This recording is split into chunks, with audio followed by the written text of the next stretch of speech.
부산 도심 한가운데를 가로지르는 동천.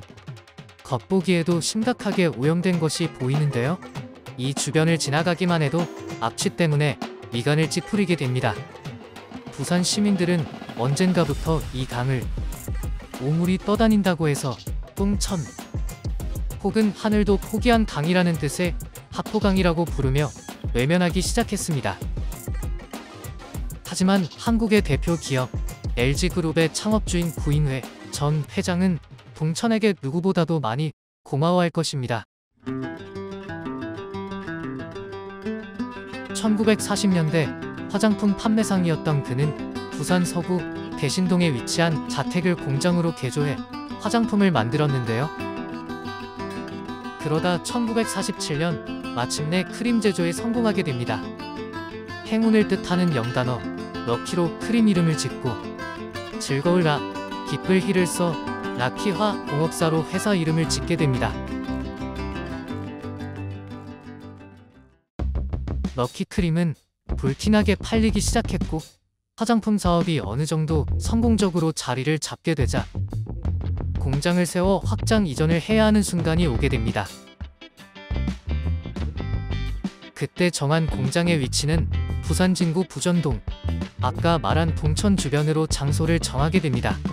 이유는 바로 동천의 물을 이용하기 위해서였습니다. 공업은 물이 절대적으로 필요한 분야인데요.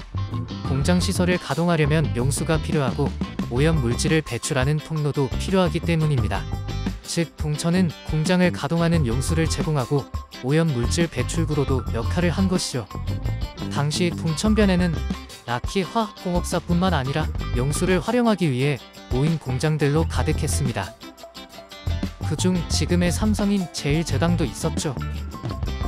어쨌든 큰 공장까지 세우고 대박으로만 이어질 줄 알았던 사업은 한 번의 어려움을 겪게 됩니다. 바로 크림의 뚜껑이 잘 깨지는 바람에 반품 소동이 일어난 것.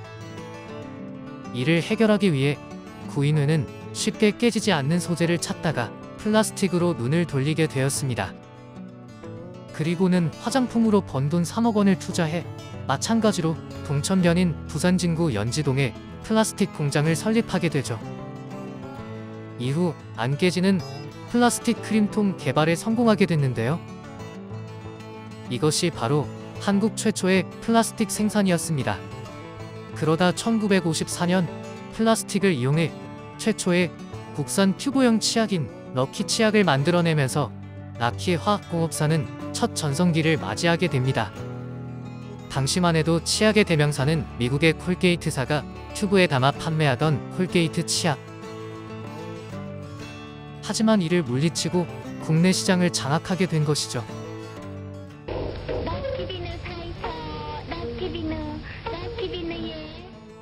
이 밖에도 비누곽, 칫솔, 빗 등을 연이어 생산하면서 생활용품을 주력으로 빠르게 성장했습니다. 락키화학이 지금의 현대적 기업 LG로 발전할 수 있었던 발판 역할을 한 것이 바로 이 연지동 공장이었던 거죠.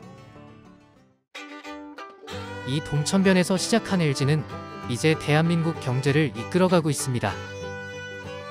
또 비슷한 시기 이곳에서 시작했던 삼성 역시 한국을 대표하는 큰 기업으로 성장했죠. LG와 삼성의 고향 같은 동천. 기업들은 발전했지만 동천은 여전히 오염된 상태로 남아 있었습니다.